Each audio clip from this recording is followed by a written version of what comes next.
Lição de número 2. Imagens bíblicas da Igreja.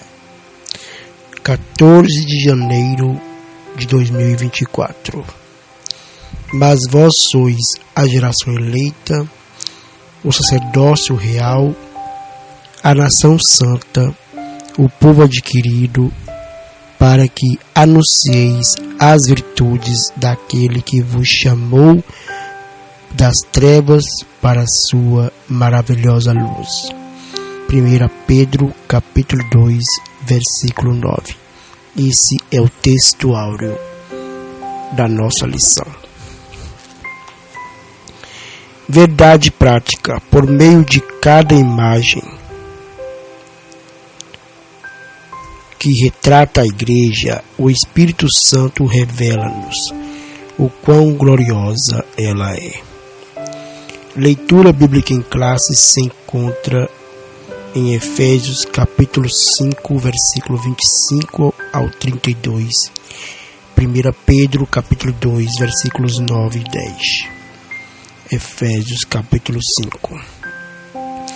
Vós, maridos, amai vossa mulher, como também Cristo amou a Igreja e a si mesmo se entregou por ela, para a santificar, purificando-a com a lavagem da água pela palavra, para apresentar a si mesma Igreja gloriosa, sem mácula, nem ruga, nem coisa semelhante, mas santa e irrepreensível.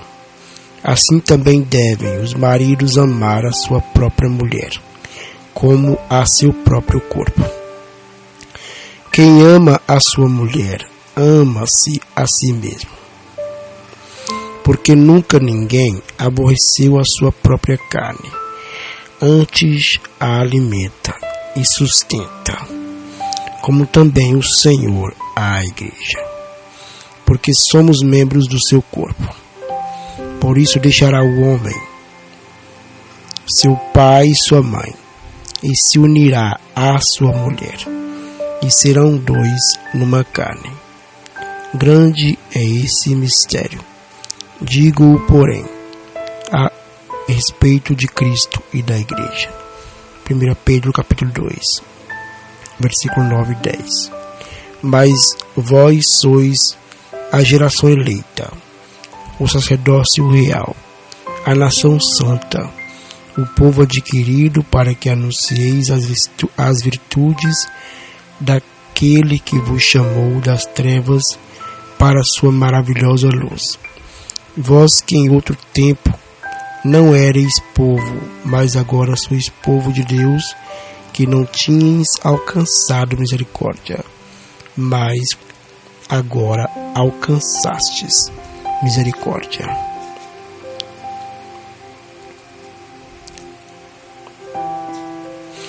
Introdução.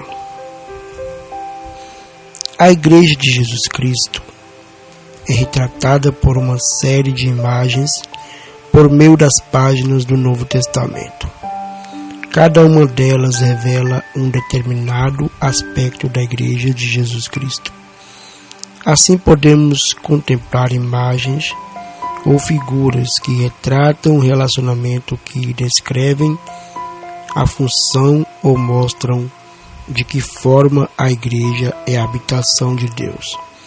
Por isso, nessa lição, estudaremos as principais imagens bíblicas a respeito da Igreja de Cristo, que comunicam o relacionamento, a função e a habitação dessa instituição criada por Deus.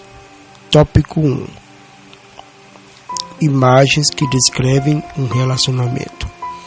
Subtópico 1 do tópico 1. A noiva de Cristo.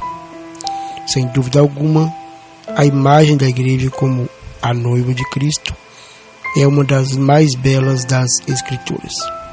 Na verdade, a Bíblia usa tanto a figura da noiva como a da esposa para representar a Igreja. Primeiramente, a Igreja é descrita como uma virgem pura. 2 Coríntios, capítulo 11, verso 2. Convém destacar que a palavra grega parthenos, traduzida em 2 Crônicas, capítulo 11, verso 2, como virgem pura, é usada em relação a uma donzela que ainda não contraiu núpcias. É uma figura da igreja como noiva, trazendo uma ideia de castidade, pureza e fidelidade. Sobre o tópico 2 do tópico 2, a esposa de Cristo. Paulo retrata também de forma vivida, a imagem da igreja como esposa, em Efésios capítulo 5, versículos 25 e 26. Assim como é destacada a pureza da noiva, é também a da esposa. Mas devemos ressaltar que esse relacionamento de Cristo com a igreja é fundamentado no amor. Cristo amou a igreja. Efésios capítulo 5, versículo 25. Não é como em um relacionamento frio, fundamentado apenas no dever, mas retrata um relacionamento fundamentado, sobretudo, na realidade do amor que se entrega e se sacrifica. Cristo cuida da igreja e zela por ela, porque a ama. Essa imagem de relacionamento amoroso entre Cristo e sua igreja deve ser o parâmetro para o relacionamento de todos os casais cristãos. Sobre o tópico 3 do tópico 1, rebanho de Deus. Quando reuniu os presbíteros na cidade de Éfeso, o apóstolo Paulo os exortou. Aqui a igreja é retratada como um rebanho de Deus. É uma metáfora que ilustra a relação existente entre a ovelha e o pastor. Paulo deixa claro que esse rebanho custou um alto preço, o sangue de Jesus Cristo. Tendo em mente essa imagem, o apóstolo Pedro também põe isso em evidência. 1 Pedro capítulo 5, versículos 2 e 3. As palavras de Pedro devem servir de parâmetro para todo pastor que cuida do rebanho de Deus. Na verdade, ele mostra o que o pastor não pode fazer no seu trato com a igreja, pois ele deve ser um modelo para o rebanho de Deus. Tópico 2. Imagens que descrevem função. Sobre o tópico 2 do tópico 2. Sobre o tópico 1 do tópico 2. Geração eleita, sacerdócio real, nação santa e povo adquirido. Assim como havia um povo de Deus debaixo do antigo pacto, 1 Pedro, ou seja, Êxodo capítulo 19, versos 5 e 6, Isaías capítulo 43, verso 3. Da mesma forma, Deus possui um povo debaixo do novo pacto. 1 Pedro capítulo 2, versículo 9. Letra A. Geração eleita. A palavra grega genos, traduzida aqui como geração, também possui o sentido de raça.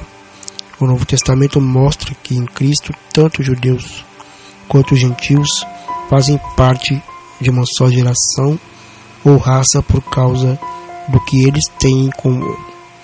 Não há distinção de raça, cor, sexo ou status social. Em Cristo, todos formam a geração eleita.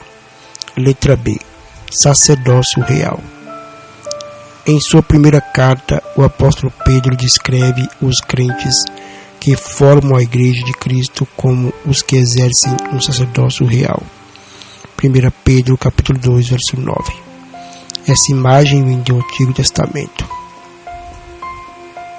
ou seja, do antigo sistema sacerdotal levítico. Na antiga aliança, Deus escolheu uma família, a de Arão, para oficiar como sacerdotes. Da mesma forma, ele fez na nova aliança, Contudo, há uma diferença fundamental entre o sacerdócio exercido debaixo da antiga aliança e aquele exercido na nova aliança.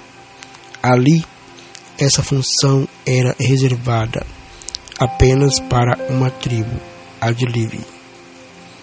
Dessa forma, a família escolhida para essa missão foi a de Arão. Por outro lado, debaixo da nova aliança, todo cristão é um sacerdote.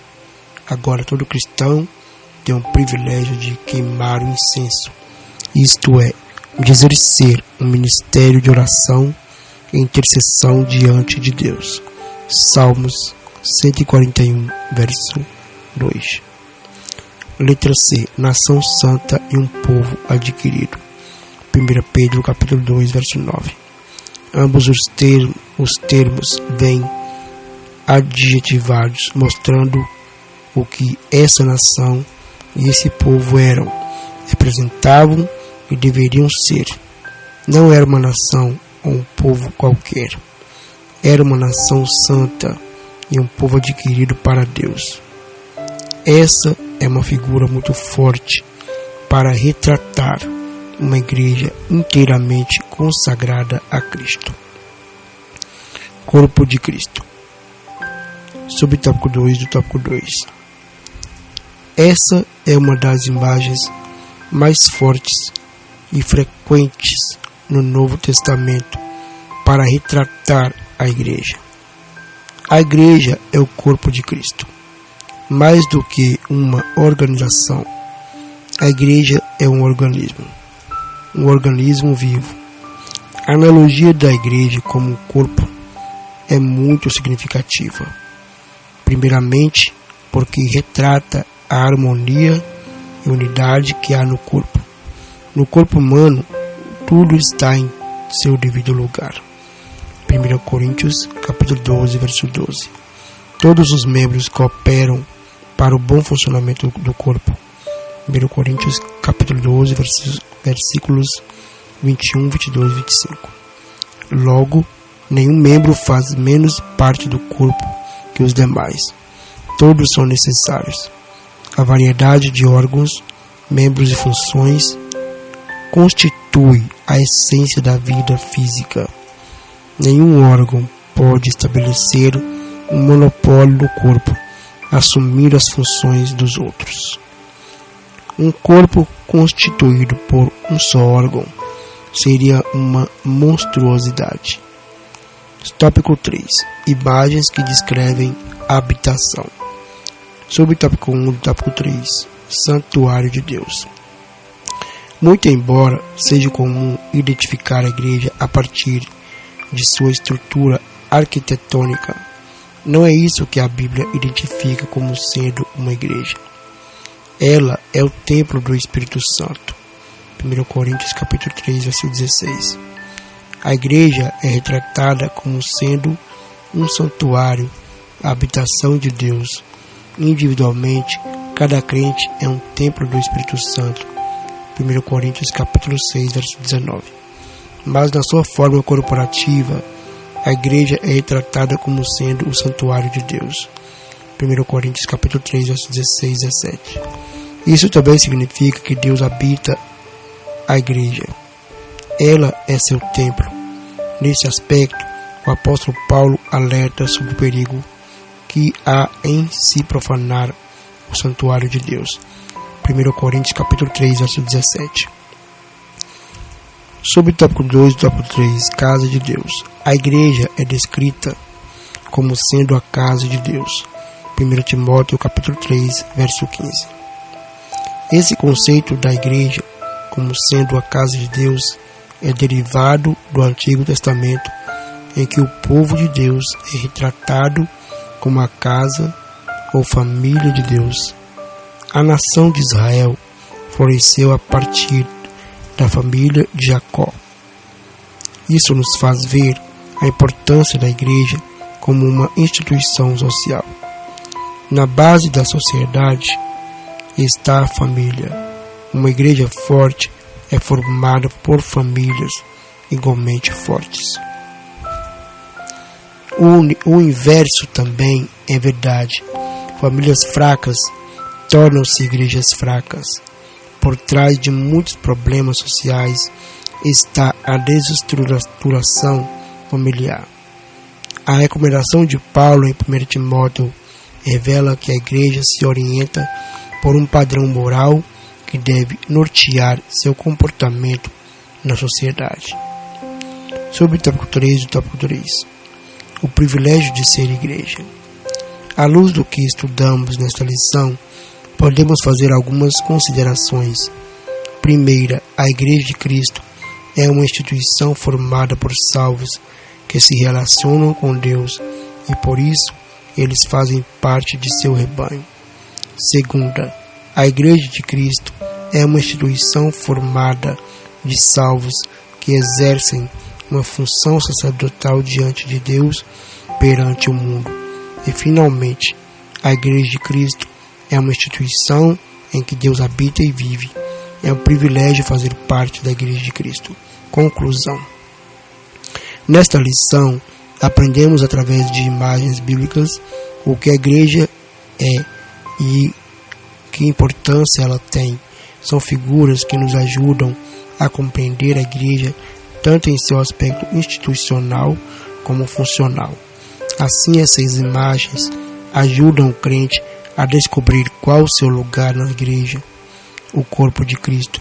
Dessa forma, ele pode melhorar, cooperar para o perfeito funcionamento da Igreja local.